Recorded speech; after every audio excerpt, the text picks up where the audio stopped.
విపత్తు జరిగింది. ఈ పెద్ద మనిషి చెప్తా ఉన్నాడు, ఏదైతే పడవలతో గుడ్డిచ్చి ప్రకాశం బ్యారేజ్ని కూలగొట్టాలి అని ప్లాన్ చేసినటువంటి ఈ పెద్ద మనిషి, 1,00,000 ప్రాణాలు బలి కోరుకున్నటువంటి ఈ పెద్ద మనిషి చంద్రబాబు నాయుడు గారి గురించి 10 రోజులుగా నిద్రాహారాలు మానేసి కలెక్టరేట్లోనే నివాసం ఏర్పాటు చేసుకుని విజయవాడను సాధారణ స్థితికి తీసుకొచ్చి ఇంటికి వెళ్ళినటువంటి చంద్రబాబు నాయుడు గారి వ్యవహార శైలి గురించి 1,00,000 మంది ప్రాణాలను సింపుల్గా లేపేద్దాం, పడవలతో గుద్దిచ్చి ప్రకాశం బ్యారేజ్ని పొంగేలా చేసి గుంటూరు కృష్ణా జిల్లాలు ఎవరైతే ఇతను ఓట్లేలేదో వాళ్ళందరినీ సర్వనాశనం చేద్దాం అనేటటువంటి ప్లాన్ వేసినటువంటి ఈ జగన్మోహన్ రెడ్డి చంద్రబాబు నాయుడు గారి వ్యవహార శైలి గురించి మాట్లాడేటోడా. ఇప్పుడు ఏమంటాడు ఇతను, 4వ తారీఖు దళితుడు మాజీ ఎంపీ నందిగం సురేష్ని వర్షాలు రాష్ట్రాన్ని అతలాకుతలం చేస్తున్న టైంలో అరెస్ట్ చేసుకుని వచ్చారట. అవును చేస్తారు, అతను పలు కేసుల్లో నిందితుడు, సాక్ష్యాధారాలు ఉన్నాయి పోలీసుల దగ్గర. అతను పలు కేసుల్లో తెలుగుదేశం పార్టీ కేంద్ర కార్యాలయం ధ్వంసం చేసిన కేసులో నిందితుడు, ఆ కేసులో పట్టుకొచ్చారు.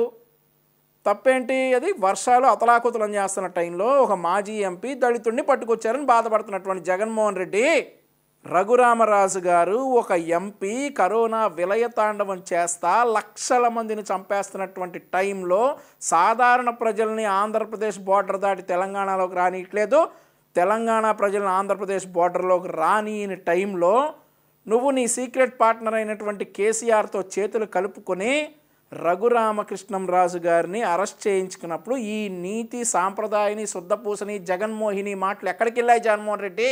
ఈరోజు నువ్వు అంటా ఉన్నావా వర్షాలు అతలాకుతలం చేస్తూ ఉన్నాయి. అవును, ఒక పక్క వర్షాలు అతలాకుతలం చేస్తూ ఉన్నాయి, ఒక పక్క మీ సైకోలు నీ సారథ్యంలో రాష్ట్రాన్ని అతలాకుతలం చేయడానికి ప్రయత్నిస్తూ ఉన్నాయి. మేము వాటిని తిప్పికొట్టే భాగంలో ఈ అతలాకుతలం చేయడంలో నువ్వు వాడుతున్నటువంటి పావు దళితుడైనటువంటి నందిగం సురేష్ని చట్ట ప్రకారంగా ఈరోజు అరెస్ట్ చేసి జైల్లో పెట్టారు.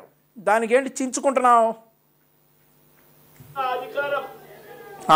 పూర్తిగా కూడా చంద్రబాబు నాయుడు గారి గవర్నమెంట్ అన్ని రకాలుగా ఫెయిల్ అయి మొట్టమొదటిసారిగా 60 మందికి పైగా చనిపోయారు. గవర్నమెంట్ అన్ని రకాలుగా ఫెయిల్ అయిందంట. 10 రోజులుగా మంత్రులు, ఎమ్మెల్యేలు, అధికారులు, ముఖ్యమంత్రి దగ్గర నుండి కింది స్థాయి అధికారి వరకు, పారిశుద్ధ్య కార్మికుల వరకు అందరూ నిద్రాహారాలు మానేసి వరదలో చిక్కుకున్న వాళ్ళను ముందుగా కాపాడి వాళ్ళకు ఆహారాన్ని అందించి వాళ్ళకు సాధారణ స్థితిలోకి తీసుకొచ్చి ఈరోజు వాళ్ళ కార్లు, బైకులు కూడా ఇన్సూరెన్స్లకు ఇబ్బంది పడకుండా ఇన్సూరెన్స్ కంపెనీలన్నింటినీ ఒకే టెంట్ కిందకి తీసుకొచ్చి వాళ్ళకి ఇన్సూరెన్స్లు ఇప్పించి వాళ్ళ ఇళ్ళు బాగు చేయించి వాళ్ళ ఇంట్లో ఉన్నటువంటి బురదను క్లీన్ చేయించి పక్క రాష్ట్రాల నుంచి ఫైర్ ఇంజన్లను తీసుకొచ్చి ఆహారాలను తీసుకొచ్చేసి ఇంత నువ్వు అప్పులు చేసి వదిలేసినటువంటి రాష్ట్రంలో కూడా సంక్షోభంలో ఉన్నప్పటికీ కూడా వాళ్ళకి ఎక్కడ లోటు లేకుండా 10 రోజులుగా చంద్రబాబు నాయుడు గారు చేస్తున్న కృషి రాష్ట్రం అంతా తెలుసు. జగన్మోహన్ రెడ్డి, నీ అబద్ధాలు ఒకప్పుడు జనం నమ్మారు. ఒకప్పుడు నువ్వు చెప్పేది ప్రతి ఒక్కటి అబద్ధమే అని మేము చెప్తున్నప్పటికీ కూడా జనం నిన్ను నమ్మి 151 సీట్లు నీకు ఇచ్చారు. ఆ తర్వాత ఏమైంది జగన్మోహన్ రెడ్డి? నువ్వు నిజం చెప్పవు, పొరపాటున కూడా నీ నోట్లో నుండి నిజం రాదు. నువ్వు సూర్యుడు తూర్పును ఉదయిస్తాడు అని అన్నా కానీ ఈరోజు జనం నమ్మలేని పరిస్థితికి వచ్చారు జగన్మోహన్ రెడ్డి. నువ్వు చంద్రబాబు నాయుడు గారి మీద విష ప్రచారం చేస్తే జనం నమ్మే పరిస్థితిలో లేరు జగన్మోహన్ రెడ్డి. తెలుసుకో, ఈసారి ఉన్నటువంటి 11 అన్నా మిగులుతాయి, లేదంటే ఆ 11 కూడా ఊడిచిపెట్టుకుపోయి వైఎస్ఆర్ కాంగ్రెస్. అసలు ముందు నువ్వు పోటీ చేయడానికి 5 సంవత్సరాలు ఉండాలి కదా, తర్వాత కదా మాట్లాడాల్సింది. చంద్రబాబు నాయుడు గారి గురించి ఏదైనా మాట్లాడితే ప్రజలు ఈరోజు విజయవాడ ప్రజలు నేను తిరగబడి కొట్టేలా ఉన్నారు.